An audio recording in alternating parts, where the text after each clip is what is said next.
service. Good. You see, let us not mutilate issues. Forgery is when you mutilate, when you alter, when you interfere with what a document is. And it's a very clear issue. When you change the date on your birth certificate, or you change the name, or you change the parent, it is forgery. Once you present something that is not what it purports to be. In this instance, Mr. Bola Tinubu presented to INEC what he purports to be the certificate issued to him by Chicago State University. So the issues are very clear.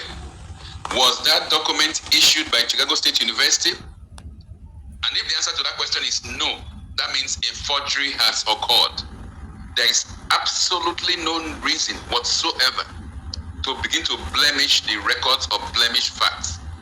And what does our law say with regards to presenting forged documents to INEC?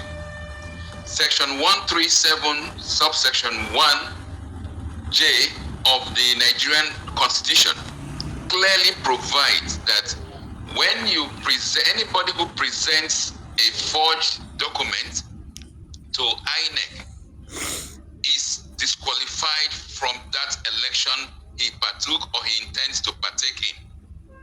Now, whether it's the forgery was for whatever reason, we don't even need to go into the reason for the forgery.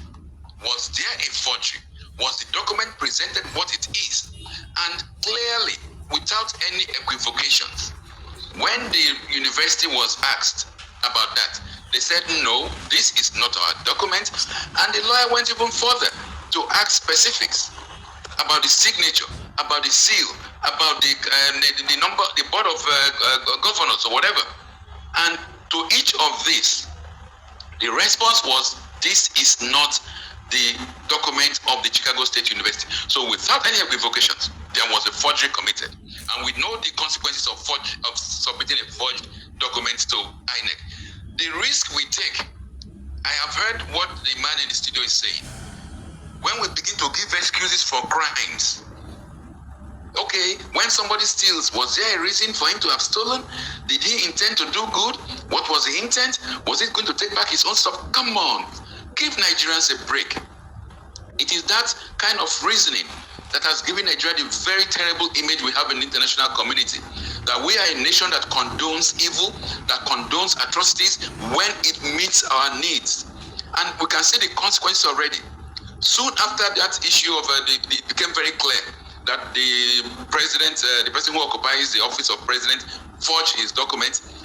The British authorities decided that Nigerians, over 500 Nigerians who were already practicing nursing in the UK, have to retake their tests to be sure that it was not forged and all that stuff.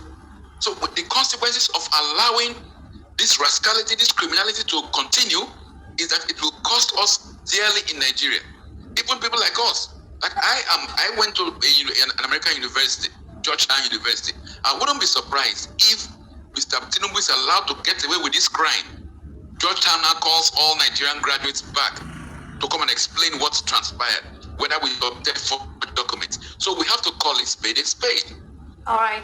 And in this instance, the spade is that the person who is now bearing the name Bola Tinubu to Nigerians and who is occupying the Aso Rock seat, forged a document before which is submitted to INEC for purposes of elections. And what does the law say? I keep on repeating, and it's unequivocal. Good enough. The Chief Justice of the Federation, Ariwola, has told Nigerians that the justice is not by public opinion, but by what the law contains. So we hope that the Chief Justice and his justices and his members of his panel abide by that advice. The law is unequivocal. The law is not confusing. The language is very clear. Nigerians, please go and read your constitution. Section 137, subsection 1, paragraph J of the constitution is very clear that if you submit a forged document, you are disqualified. So let us not joke with Nigeria. And it is not a matter of net citizens. We understand, we now realize that there is a clamp down on the media. The so-called mainstream media have failed to report on these issues. In fact, when this news broke out, it was only these day newspapers that reported on it. all other newspapers, the so-called mainstream, refuse to report on it. So Nigerians have gone online because it is where the world is now. The world has gone online, and we have to state the fact. The fact is, if a forgery was committed, then the law must take its course. Let us not prevaricate on these issues. Let us not try to blemish it like the man in the studio is trying to do. Let us be factual, not only for our sake, but for the sake of our own children also. All right. Thank you very much, Barrister.